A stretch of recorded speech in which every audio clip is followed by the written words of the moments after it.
Hello students, good morning. कल अपन REET level first के जो यूनिट फर्स्ट है उसके बारे में पढ़ रहे थे, जहां आपने 1 करोड़ तक की पूर्ण संख्याएं, स्थानीय मान, तुलना, गणितीय संक्रिया, भारतीय मुद्रा है। वहां अपन पिछले 2 वीडियो में ये देखा कि अपन ने पहले में तो वो पूर्ण संख्याओं के बारे में जाना, फिर स्थानीय मान जाना, फिर संख्याओं का विस्तारित रूप जाना। आज जो अपन पढ़ेंगे वो पढ़ेंगे क्लासिफिकेशन ऑफ नंबर्स। जो 2-4 नंबर तो अपन ने सोल्व कर लिए थे कल, और उससे आगे देखेंगे आज। सही है, तो यहां देखें, संख्याओं का वर्गीकरण। संख्याओं का वर्गीकरण, जिसको अपन कहेंगे क्लासिफिकेशन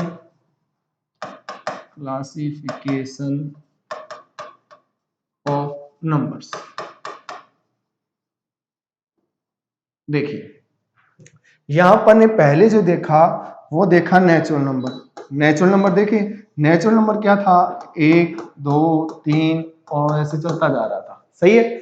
फिर यहां अपन इसके बाद में देखा होल नंबर, जहां अपन ने देखे 0 1 2 3 ऐसे चलते जा रहे थे। सभी जो प्राकृत संख्या है वो पूर्ण संख्या है, किंतु सभी पूर्ण संख्या प्राकृत संख्या नहीं है। किस वजह से? 0 की वजह से। ये देखा था। फिर अपन ने देखा एक इंटीजर्स नंबर। देखिए, जो पूर्ण संख्या क्या था, धनात्मक और ऋणात्मक रूप, यानी 0 1 2 3 और ऐसे चलता जा रहा। इधर आ रहा था -1 -2 और ऐसे चलता जा रहा। फिर अपन ने देखा एक कंप्लीट नंबर। कौन से देखे? कंप्लीट नंबर, जिसके अपन क्या कहेंगे, संपूर्ण संख्या। जो क्या है, ऐसी संख्या जिसके गुणनखंड या सर्वसंभव गुणनखंड या अपवर्तकों का योग दी गई संख्या से क्या हो, दुगुना हो। ये देखा था। जहां पहली कौन सी थी, 6, फिर कौन सी थी, 28। 1 से लेकर 100 तक बात करें तो 2 ही संख्या क्या है, संपूर्ण संख्या है। उसके बाद में अपन ने देखा एक इवन नंबर, और इवन नंबर था 2 से विभाजित, यानी 2 4 6 8 10 ऐसे चलती जा रही थी। फिर अपन ने देखा था ओड नंबर। ओड नंबर में अपन ने देखा कि कौन थे, 1 3 5 7 9 ये नंबर थे, ये चलते जा रहे थे।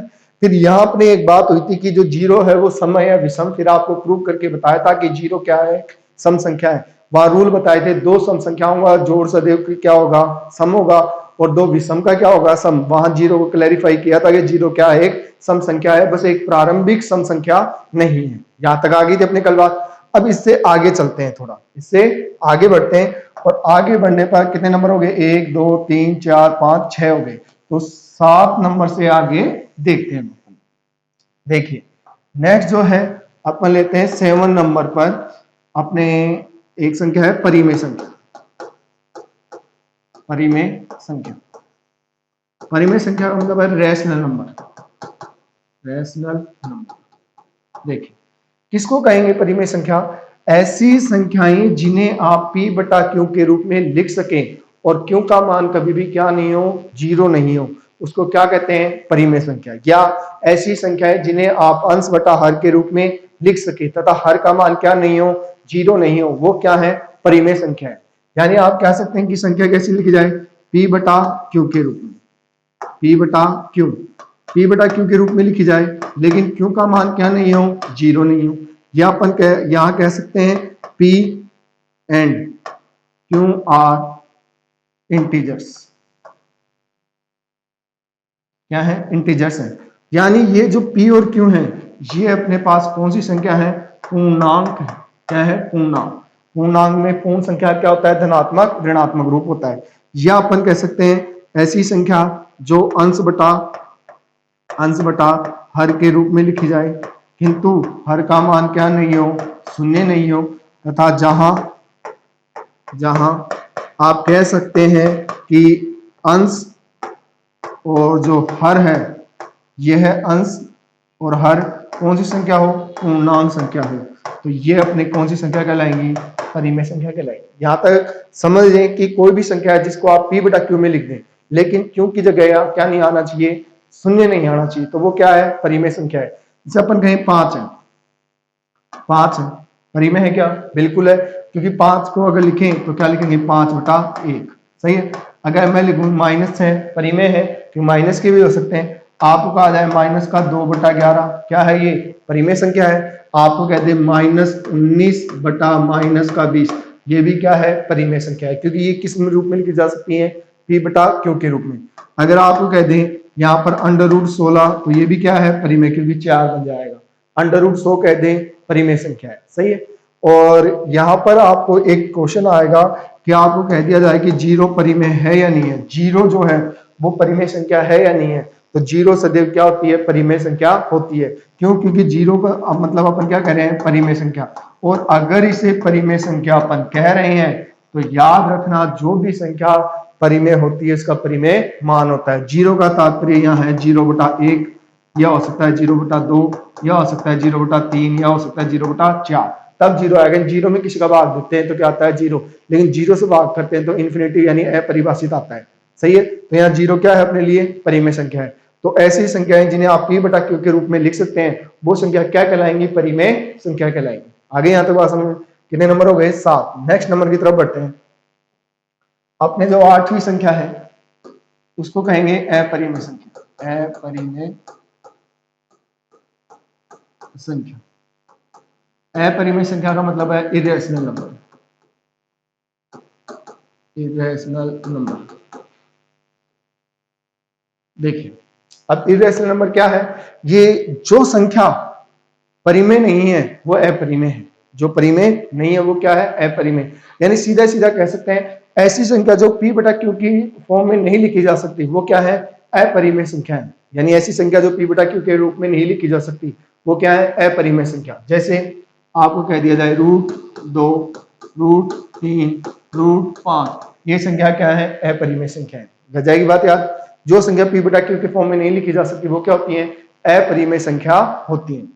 अब यहाँ पे अपन थोड़ा सा समझें, एक क्वेश्चन आता है और आपको कह दिया जाता है कि जो पाई है ना वो तो याद रखना सदैव क्या होता है, अपरिमेय संख्या होता है। क्या होता है, अपरिमेय संख्या। लेकिन जो पाई का मान है यानी 22/7 ये हमेशा होता है परिमेय संख्या, याद रखना। पाई को क्या कहते हैं, अपरिमेय संख्या, लेकिन पाई का मान जो है वो क्या कहलाता है, पाई का मान जो 22/7 है वो क्या कहलाता है, परिमेय संख्या।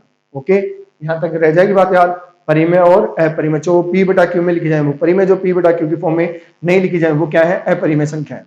ओके, तो थोड़ा सा आगे बढ़ते हैं और नेक्स्ट नंबर की बात करते हैं।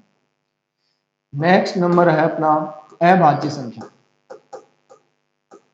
अभाज्य संख्या जिसको अपन कहेंगे प्राइम नंबर, क्या कह देते हैं, प्राइम नंबर। और इसका एक और नाम होता है रूढ़ संख्या, रूढ़ संख्या। देखिए क्या है प्राइम नंबर, ऐसी संख्या जो किसी अन्य संख्या से विभाजित नहीं हो, यानी स्वयं के अलावा जो किसी अन्य संख्या से विभाजित नहीं है। जनरली अपन उसे क्या कह देते हैं, अभाज्य संख्या कह देते हैं या रूढ़ संख्या कह देते हैं। आप इतना याद रखें कि 0 और 1 को छोड़कर, 0 और 1 को छोड़कर ऐसी संख्या जो स्वयं के अलावा किसी और से विभाजित नहीं हो वो क्या है, अभाज्य। क्या है, अभाज्य। तो पुनः सुन लें, 0 और 1 को छोड़कर, यानी आपको कौन सा छोड़ना है, तो 0 तथा 1 को छोड़कर, इनको छोड़कर ऐसी संख्या जो स्वयं के अतिरिक्त किसी अन्य संख्या से विभाजित ना हो वो क्या है, अभाज्य संख्या होती है। क्या होती है, अभाज्य। अब यहाँ पे इंपॉर्टेंट बात यह है कि आप याद रखना, एक जो होता है वो सभी को विभाजित करता है। एक क्या है, सभी को। अब कोई भी संख्या आप लेंगे एक तो से विभाजित करता ही है। आपको ये नियम नहीं लगाना है कि एक का तो भाग जा रहा है, नहीं है, ऐसी कोई संख्या ही नहीं बन पाएगी। तो याद रखना 0 और 1 को छोड़कर स्वयं के अलावा किसी से विभाजित नहीं हो, लेकिन एक के अतिरिक्त, सही है, एक से तो विभाजित हो सकती है। तो यहाँ अगर अपन बात करें तो पहली जो संख्या होती है अभाज्य होती है 2, फिर आती है 3, फिर आती है 5, फिर आती है 7, और फिर कितनी आएगी 11, फिर 13, और फिर अपनी कितनी आ जाएगी 15 आएगी, या नहीं होगी क्योंकि 3 से और 5 से विभाजित तो कितनी जाएगी 17, 17 के बाद में कितनी जाएगी 19, और ऐसे चलती जाएंगी। ये संख्या क्या है, परिमेय संख्या है। परिमेय, परिमेय तो है ही, परिमेय के अलावा कौन सी है, ये अभाज्य संख्या है। यहाँ पर क्या कह रहे हैं, अभाज्य। अब अभाज्य क्यों है, क्योंकि ये खुद से विभाजित होती हैं और किसी संख्या से विभाजित नहीं होती हैं। ठीक है, अब एक नाम लिखा रूढ़ संख्या। क्या बताइए, रूढ़ संख्या। रूट संख्या इसको इसलिए कहते हैं कि ये ऐसी संख्याएं हैं जो खुद की टेबल में ही आती हैं और किसी टेबल में नहीं आती। 2 की टेबल में आएगा, 3 की में, 5 की में, 7 की में, 11 की में, और किसी टेबल में नहीं आते हैं, इसलिए इनको कौन सी संख्या कह देते हैं? रूट संख्या भी कह देते हैं। ठीक है, यहां तक आ गई बात समझ में। नेक्स्ट नंबर की तरफ चलते हैं अपन। अपना नंबर है भाज्य संख्या। भाज्य संख्या, या आप कह सकते हैं इसको संयुक्त संख्या। संयुक्त संख्या, या इसको आप कह सकते हैं यौगिक संख्या। यौगिक संख्या, देखो क्या क्या नाम हो गए? भाज्य संख्या कह दिया, संयुक्त संख्या कह दिया, यौगिक संख्या कह दिया, या इसको कह देते हैं मिश्रित संख्या। मिश्रित संख्या, ये इसके नाम है। क्या है? पहला भाज्य संख्या, संयुक्त संख्या, यौगिक संख्या और मिश्रित संख्या, और इसको कह देते हैं कंपोजिट नंबर।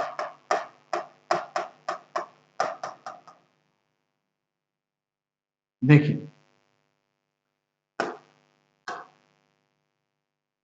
अब ये क्या है? ये जो अभाज्य है उनके जैसे सम थी वो विषमनीय है, जो विषम थी वो समनीय है, जो परिमेय वो अपरिमेय नहीं है, जो अपरिमेय है वो परिमेय नहीं है। उसी तरह जो अभाज्य है वो भाज्य नहीं होगी, जो भाज्य है वो अभाज्य नहीं होगी। तो अपन सीधा कह सकते हैं इसमें तो स्वयं के अलावा किसी से विभाजित नहीं हो रही थी, और ये ऐसी संख्या होती है स्वयं के अतिरिक्त अन्य किसी एक संख्या से विभाजित होती है। इसको कहते हैं भाज्य संख्या। ऐसी संख्या है जो स्वयं के अतिरिक्त अन्य किसी संख्या से विभाजित होती हैं, उनको क्या कह देते हैं? अपन भाज्य संख्या कह देते हैं। जैसे अपने पास है 4, कितना आएगा? 4, 4 के बाद में 6, 6 के बाद में 8, अब 9 आएगा या 10 आएगा? 9 आएगा, 10 डायरेक्ट नहीं आएगा, क्योंकि 9 भी भाजित होती है। तो 9 फिर 10, फिर अपन ले लेंगे 12, फिर 14, फिर 15 और फिर 16, ये ऐसे चलती जाएगी। सही है? तो 4, 6, 8, 10, 12, 14 और 16। अब यहाँ 14, 15, 16, सही है। अब ये क्या है? अब इसको अपन संयुक्त क्यों कह रहे हैं? जो 4 है ना वो दो संख्याओं के संयोग से बना है। जैसे अपन कहें 4 है, इसका मतलब क्या हो जाएगा? 4 का मतलब हुआ 2 गुणा 2, 6 का मतलब लें 2 गुणा 3, 8 का मतलब लें 2 गुणा 2 गुणा 2 गुणा 2। अगर अपन 12 का मतलब लें, 12 का मतलब कितना हो जाएगा? 2 गुणा 2 गुणा 3 ले लो। यानी ये 2 से अधिक संख्याओं के संयुक्त रूप है, यौगिक रूप है, मिश्रित रूप है, इसीलिए इनके ये भी नाम होते हैं। आगे बात समझ में। पहली अभाज्य संख्या कौन सी है? 2 है, जबकि पहले भाज्य संख्या कितनी है? 4। सही है। इनके नाम, इसका नाम रूट है और इसके अन्य नामों में संयुक्त संख्या, यौगिक संख्या और मिश्रित संख्या आती है। अब इंपॉर्टेंट बात यहाँ यह है कि आप देखिए कि पहली जो अभाज्य संख्या है वो कितनी होती है? 2 होती है। पहली अभाज्य संख्या कितनी है? 2, जबकि भाज्य संख्या कितनी है अपने पास? 4 है। भाज्य संख्या कितनी है? 4। अब यहाँ इंपॉर्टेंट बात यह है कि जो 2 है वो एक सम भी है, लेकिन 2 के अलावा इसमें और कोई सम संख्या नहीं आएगी, क्योंकि सम आएगी तो वो किससे विभाजित होता है? 2 से। तो याद रखना 2 इसमें एकमात्र समअभाज्य संख्या होती है, और पहली और लास्ट यही है। इसके अलावा इसमें और कोई सम संख्या नहीं आएंगी। तो यहाँ याद रखना आप कि कई बार पूछा जाता है प्रथम समअभाज्य संख्या कौन सी है? प्रथम समअभाज्य 2, प्रथम अभाज्य 2, लेकिन कहीं प्रथम विषम अभाज्य तो कितनी आएगी? 3 आएगी। सही है। याद रखना प्रथम समअभाज्य कितनी है? कौन सी संख्या है?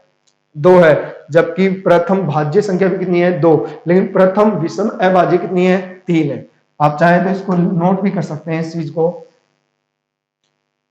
नोट लगा के नोट कर सकते हैं।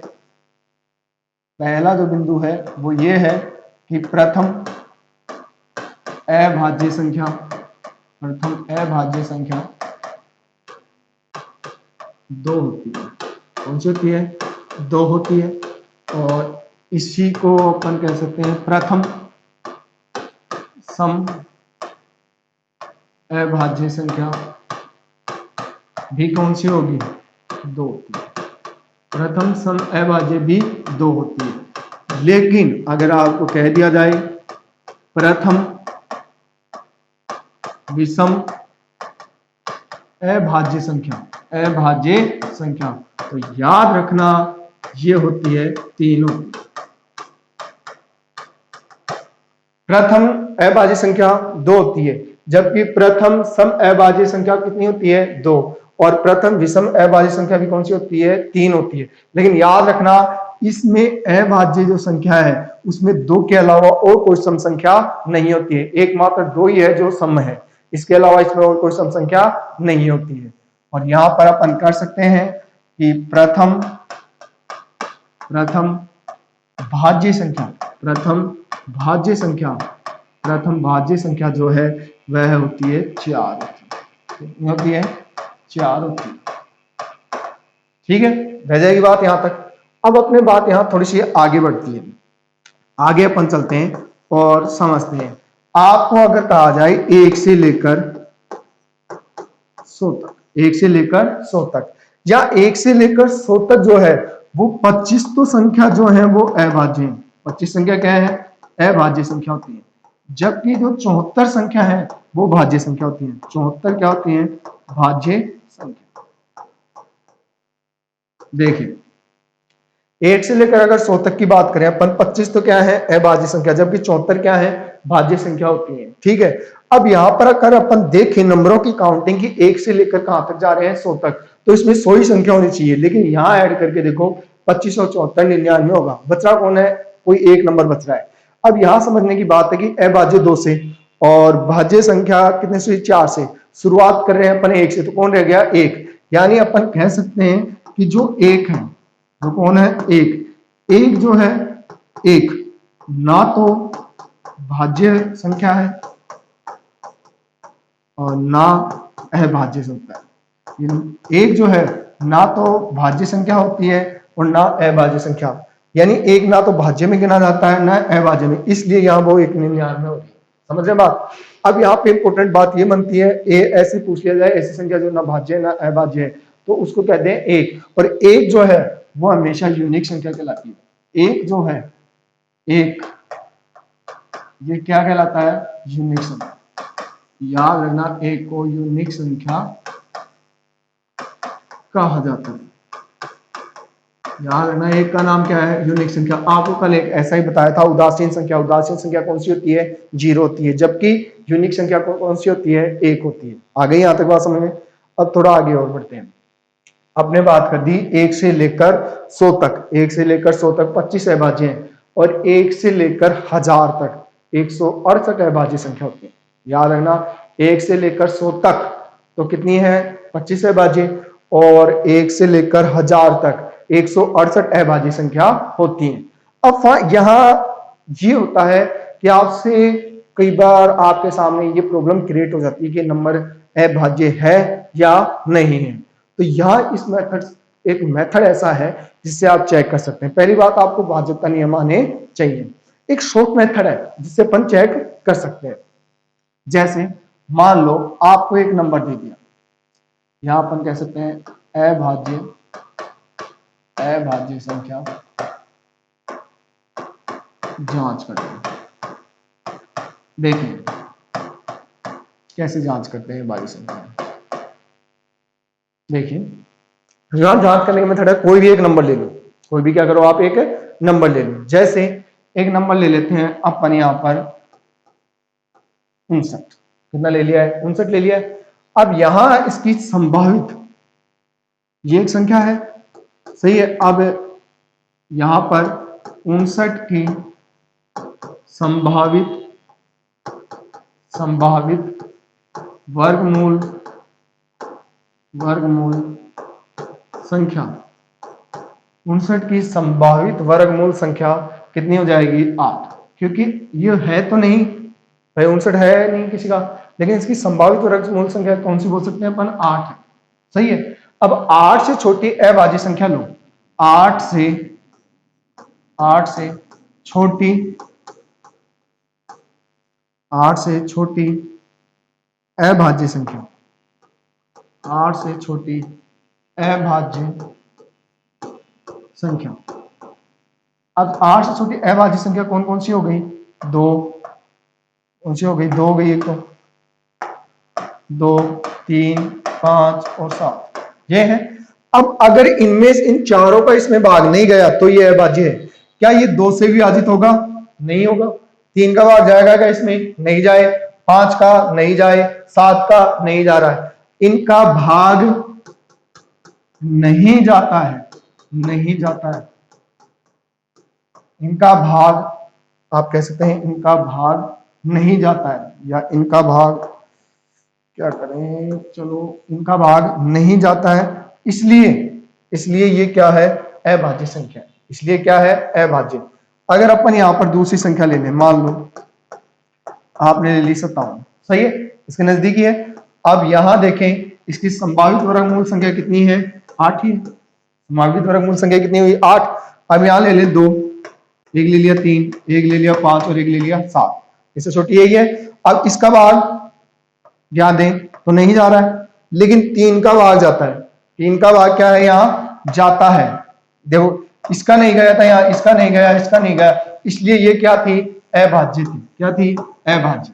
लेकिन यहां आप देखें कि 2 का तो नहीं जा रहा, 3 का जा रहा है, 5 का नहीं जा रहा, 7 का नहीं, लेकिन 3 का जा रहा है ना, भाग जाता है, इसलिए क्या है, भाज्य संख्या। इसलिए क्या है, भाज्य संख्या है। आगे यहां तक समझ में बात। क्या करनी है, कोई भी एक संख्या लेनी है आपको, और फिर क्या करना है, उसमें ये देखना है कि वो उसका संभावित वर्गमूल संख्या कितनी होगी, और संभावित वर्गमूल संख्या के बाद में आपको ये फाइंड करना है कि इससे छोटी आप अभाज्य संख्या लें, अगर उनका भाग जाता है तो वो अभाज्य नहीं है, अगर भाग नहीं जाता है तो वो क्या है, अभाज्य संख्या होती है। आगे यहां तक बात समझ में आपको, आशा करते हैं समझ में आ रही है। अगर आपको समझ में आ रहे हैं क्वेश्चंस या मेथड, तो आप वीडियो को लाइक करें और शेयर करें, और चैनल को सब्सक्राइब करना ना भूलें। ठीक है, तो थोड़ा आगे चलते हैं। यहाँ अपनी कितनी संख्या हो गई थी, अपने हो गई भाज्य अभाज्य हो गई, सही है। पहले तो आई परिमेय, फिर आई अपरिमेय, फिर आई भाज्य, फिर आई अभाज्य, लगभग 10 नंबर हो गए। तो नेक्स्ट नंबर पे बढ़ते हैं अपन। नेक्स्ट नंबर जो है वो होता है सह अभाज्य संख्या, जिसको अपन कह देते हैं को प्राइम नंबर। देखिए क्या है, सह अभाज्य संख्या या को प्राइम नंबर। अब ये इसका मतलब, सह का मतलब होता है 7, यानी यहाँ अकेली संख्या सह अभाज्य नहीं होती है। अकेली संख्या तो या तो भाज्य होती है या अभाज्य होती है। अकेली संख्या अगर यहाँ फाइंड करें तो वो या तो भाज्य होगी या अभाज्य होगी, सही है। लेकिन एक अकेली संख्या में तो ये है, इसमें क्या होगा, 2 संख्याएं हैं, इसमें क्या होगा, 2 संख्याएं आएंगी। तो एक बार अपन इसकी डेफिनेशन देखते हैं, उसके बाद में क्वेश्चन होंगे, समझ रहे। तो इसकी पहले डेफिनेशन समझें। ऐसी 2 या 2 से अधिक संख्या, ऐसी 2 या 2 से अधिक संख्याएं जिनका एचसीएफ का मान 1 होता है। ऐसी 2 या 2 से अधिक संख्याएं जिनका एचसीएफ यानी आप कह सकते हैं हाईएस्ट कॉमन फैक्टर कितना हो, 1। हाईएस्ट कॉमन फैक्टर का मान कितना हो, 1 हो। या अपन कह सकते हैं ऐसी 2 या 2 से अधिक संख्याएं, ऐसी 2 या 2 से अधिक संख्याएं जिन्हें कोई अकेली एक संख्या विभाजित ना कर सके, अकेली एक संख्या विभाजित ना कर सके, वो क्या होती है, सह अभाज्य संख्या होती है। पहली परिभाषा तो अगर उन संख्याओं को 2 या 2 से अधिक संख्याओं को विभाजित कर सकता है तो वो एक विभाजित करा, सबसे बड़ी संख्या ही है वो, तो वो अपने आप में क्या हो गया, उनका एचसीएफ हो गया, हाईएस्ट कॉमन फैक्टर। या ऐसे कह सकते हैं ऐसी 2 या 2 से अधिक संख्याएं जिनको कोई संख्या विभाजित नहीं कर सके। क्यों, एक तो यूनिक नंबर है, वो तो सभी को विभाजित कर सकता है, तो ये एक के अतिरिक्त कोई संख्या उनको विभाजित नहीं कर सकती है। जैसे अपन यहाँ कोई संख्या ले लें, जैसे यहाँ बता दिया आपको 2 और 3, एक ले लिया आपको 3 5, एक ले लिया 5 7 और 11, एक ले लिया आपको 4 और 9, सही है। अब देखिए यहाँ 2 संख्या है, दोनों क्या है, अभाज्य, ये अभाज्य। क्या इन दोनों को कोई विभाजित कर सकता है, कोई नहीं कर सकता। या अपन कह सकते हैं इनका एचसीएफ का मान कितना है, 1। सहभाज्य है, ये भी है, क्योंकि इसमें भी तीनों क्या है, अभाज्य संख्या है, तो उन्हें कोई एक संख्या तो विभाजित नहीं कर सकती। लेकिन यहां देखिए इसको 2 कर सकता है विभाजित, लेकिन इसको 2 नहीं कर सकता, सही है। इसको 3 कर सकता है, लेकिन वो 3 इसको नहीं कर सकता, इसलिए ये भी क्या है, सहभाज्य संख्या है। समझ रहे, ऐसी संख्या जिनको कोई अकेली एक संख्या विभाजित ना कर सके, 2 इसको करता है लेकिन इसको नहीं कर सकता, 3 इसको करता है लेकिन इसको नहीं कर सकता, समझ रहे, तो ये भी क्या है, सहभाज्य। या इन चारों एग्जाम्पल में अगर आप देखें तो इनका एचसीएफ का मान 1 है। इन दोनों को अगर कोई विभाजित कर सकता है तो वो 1 है, एक ही एचसीएफ, इसका भी एचसीएफ 1 है, इसका भी एचसीएफ 1 है, इसका भी एचसीएफ कितना है 1। इसलिए ये चारों कौन सी संख्याएं हो गई हैं, सहभाज्य संख्याएं हो गई हैं। मान लो आपको कह दिया जाए 7, 10 और 12, बताओ सहभाज्य है क्या? 2 का इसमें भाग जाता है इसमें, लेकिन इसमें नहीं जाता। अब 10 का 2 का भाग इसमें 5 का जा रहा है, लेकिन दोनों में नहीं जा रहा। सही है, इसलिए ये भी क्या है, सहभाज्य संख्या है। लेकिन आपको लिख दिया जाए 24, 10 और यहाँ लिख दिया जाए 36, बोलो ये सहभाज्य है या नहीं? ये संख्या सहभाज्य नहीं है, क्योंकि 2 का भाग जाएगा, 2 का जाएगा और 2 का जाएगा। सही है, इसलिए सहभाज्य संख्या नहीं है। सहभाज्य संख्या होने के लिए क्या आवश्यक है, किसी भी अकेली एक संख्या से विभाजित नहीं होनी चाहिए, तो उनको क्या कहेंगे अपन, सहअभाज्य संख्या कहते हैं। आगे बात यहां तक समझ में? थोड़ा एक एग्जांपल सोल्व करते हैं, उससे और ज्यादा समझ में आ जाएगी आपकी। जैसे आपको कह दिया जाए निम्न में से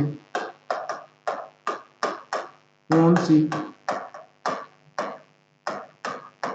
सहअभाज्य संख्या है?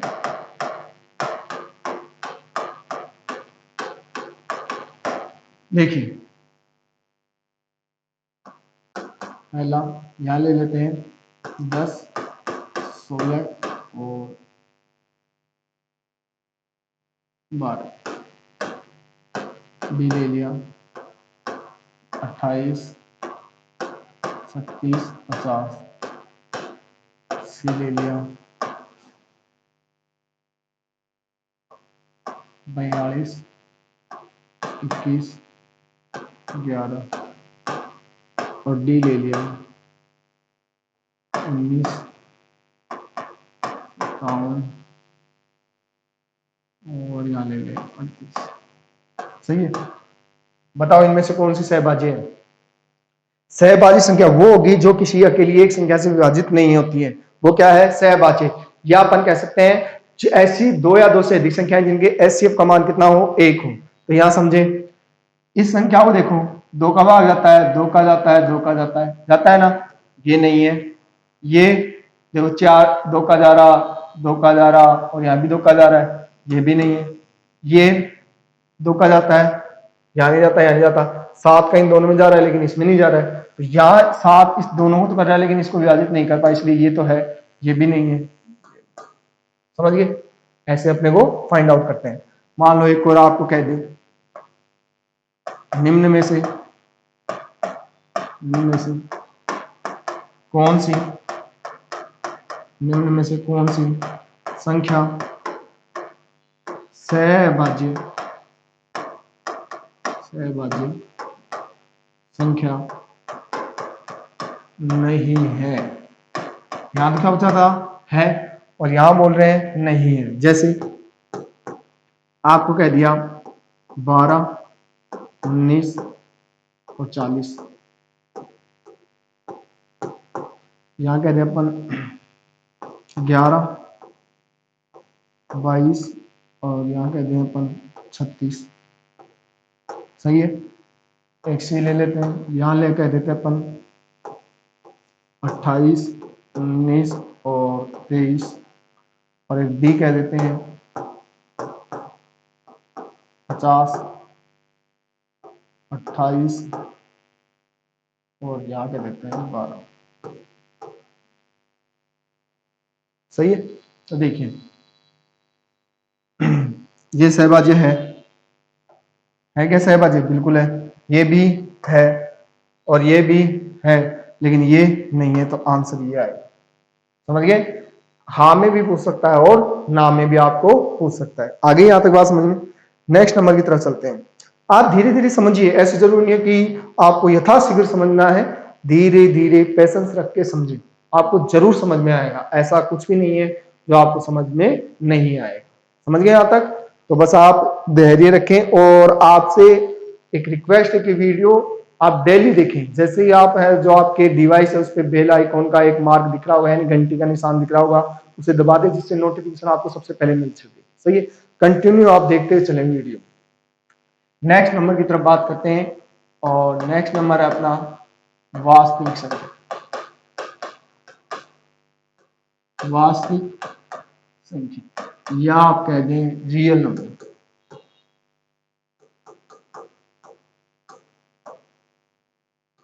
देखिए अपने पास है रियल नंबर। अब क्या है रियल नंबर, पहले समझे। वास्तविक संख्या जो होती है वो परिमेय एवं अपरिमेय संख्याओं को, परिमेय एवं अपरिमेय संख्याओं को वास्तविक संख्या कहा जाता है। दोबारा सुन ले, परिमेय एवं अपरिमेय संख्याओं को वास्तविक संख्या कहा जाता है। क्या कह रहे हैं, परिमेय, परिमेय एवं अपरिमेय, अपरिमेय, अपरिमेय संख्याओं को वास्तविक संख्या कहा जाता है। यानी जो संख्या परिमेय है एवं अपरिमेय उसको क्या कहते हैं, वास्तविक संख्या। अब यहां देखिए ये वो थी जो P बटा Q की फॉर्म में लिखी जाती, और P और Q यहाँ कौन सी संख्या थी, पूर्णांक। कौन सी संख्या है, पूर्णांक। पूर्णांक संख्या हुई है दोनों, सही है। और पूर्णांक को अगर अपन देखें यहाँ तो पूर्णांक अपने कैसे चल रहे हैं, 0 1 2 3 4 5 6 7 8 और डॉट डॉट डॉट ऐसे चलता जा रहा है। इधर देखें -1 -2 -3 -4 -5 और -6, सही है, ऐसे चलता जा रहा है। अब यहां से देखें, यहां तक बात करें ऐसे तो ये नेचुरल नंबर हो गए। कौन से नंबर आ गए, नेचुरल, यानी ये प्राकृत संख्या आ गई। अगर यहां से बात करें तो ये कौन से आ गए, होल नंबर आ गई, इसमें होल नंबर आ गए ना। और पूर्णांक खुद ही, अगर बात करें 1 3 5 7 9 की तो कौन से नंबर हो गए, ओड नंबर हो गए, सही है। अगर बात करें 2 4 6 8 की तो कौन से नंबर हो गए, ये इवन नंबर हो गए। इवन नंबर भी आ रहे हैं इनमें। अगर इनमें देखें 2 5 2 3 5 7 11 तो इसमें आपके प्राइम नंबर भी आ रहे हैं। कौन से नंबर आ रहे हैं, प्राइम नंबर भी आ रहे हैं। और बात करें इसमें 4 6 8 9 की और 10 की तो इसमें कंपोजिट नंबर भी आ गया, यानी इसमें भाज्य संख्या भी आ गई, सही है। अब ये सारी संख्या देने में आ रही है, तो यानी अब तक जो सारी संख्या पढ़ी वो सारी की सारी संख्या क्या है, वास्तविक है। क्योंकि वास्तविक में अपन परिमेय कहेंगे, परिमेय में P और Q को कौन सी संख्या कह देते हैं अपन, पूर्णांक। और पूर्णांक में जो अभी तक पढ़े वो सारे नंबर आ रहे हैं, इसलिए जो संख्या अपन नो समझेंगे वो सारी क्या है यहाँ पर आपकी वास्तविक संख्या है। जैसे अगर मैं कह दूं आपको यहाँ पर, आपको कह दिया जाए 5 वास्तविक है, -5 वास्तविक है। आपको कह दिया जाए यहाँ पर -5/2 वास्तविक है, -5/-2 क्या है, वास्तविक है, सही है। क्योंकि ये सारी संख्या क्या है, परिमेय, इसलिए क्या है, वास्तविक। अगर आपको कह दूं मैं √2 अपरिमेय संख्या है, कौन सी संख्या है, अपरिमेय, लेकिन ये भी क्या हो गई है, वास्तविक, सही है। आपको कह दिया √3 वास्तविक है, आपको √16 क्या है, परिमेय, परिमेय है तो क्या है, ये वास्तविक है। यानी ऐसी संख्याएं जो परिमेय या अपरिमेय होती हैं वो सदैव क्या होती हैं, वास्तविक संख्या होती हैं। आगे यहां तक समझ में, आपके समझ में आ रहा है क्या, तो समझ में आ रहा है तो आप थोड़ा इनको अपनी नोटबुक में नोट भी करते रहें, जिससे आपको और सरलता से समझ में आ सके, यानी आप बाद में भी देख सकें, यानी इसको को नोटबुक में नोट कर लिया करें, ठीक है। तो वास्तविक संख्या समझ गए, ऐसी संख्याएं जो क्या हो, परिमेय एवं अपरिमेय, उन्हें क्या कहते हैं, वास्तविक संख्या। नेक्स्ट नंबर की तरफ चलते हैं। अब यहां नेक्स्ट जो नंबर है वो है अपने पास काल्पनिक संख्या, काल्पनिक संख्या। देखिए काल्पनिक संख्या या अवास्तविक संख्या,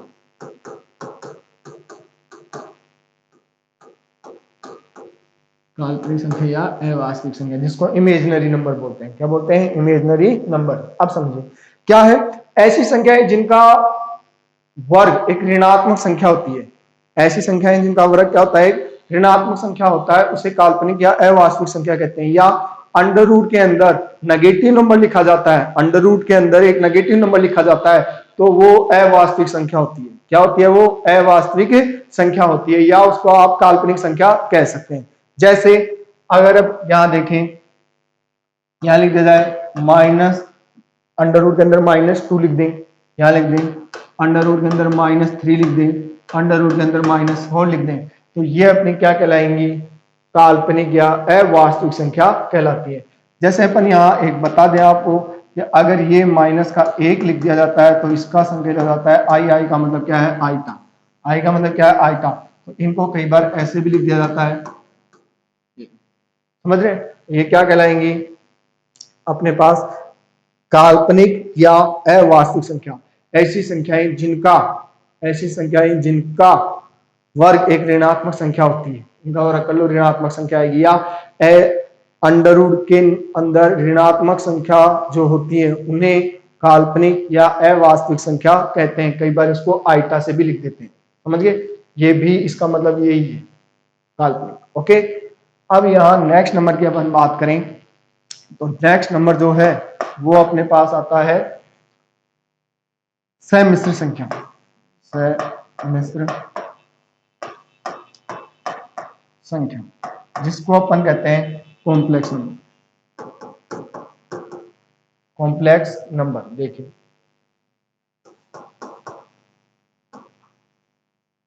क्या है कॉम्प्लेक्स नंबर?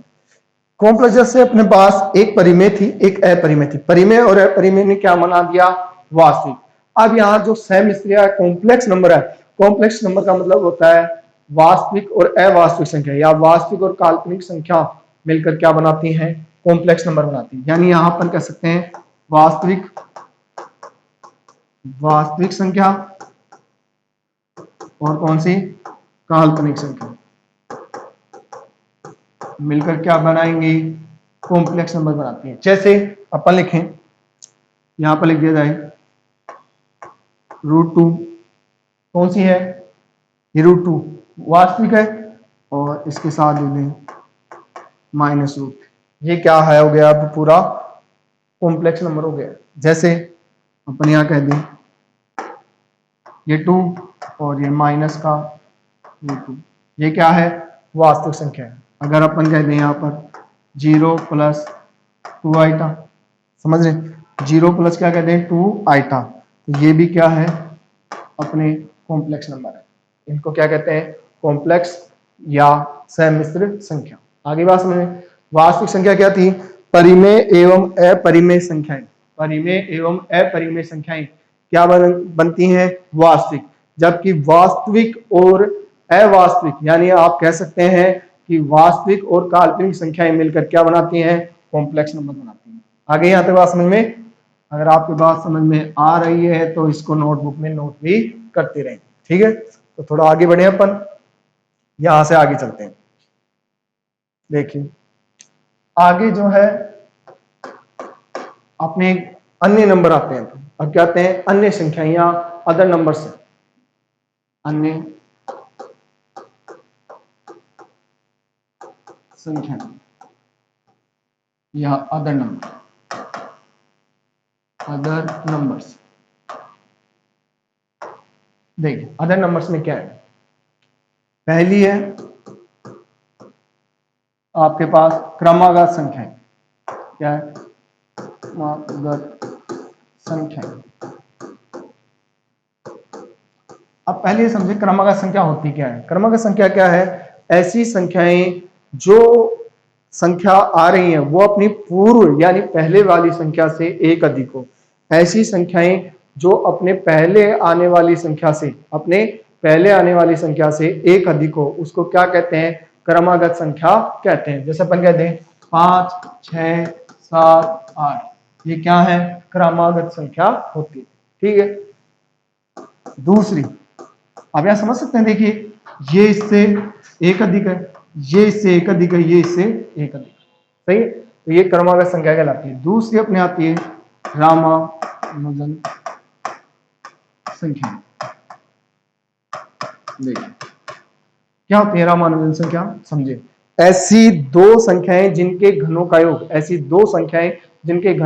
अन्य दो संख्याओं के घनों के योग के बराबर होता है, उन्हें रामानुजन संख्या कहा जाता है। उन्हें सुन ले, ऐसी दो संख्याएं जिनके घनों का योग अन्य दो संख्याओं के घनों के योग के बराबर हो तो उन्हें रामानुजन संख्या कहते हैं। जैसे अपने पास है, एक तो है 1 का क्यूब, एक है 12 का क्यूब, ये बराबर होगा 9 के क्यूब के प्लस 10 के क्यूब।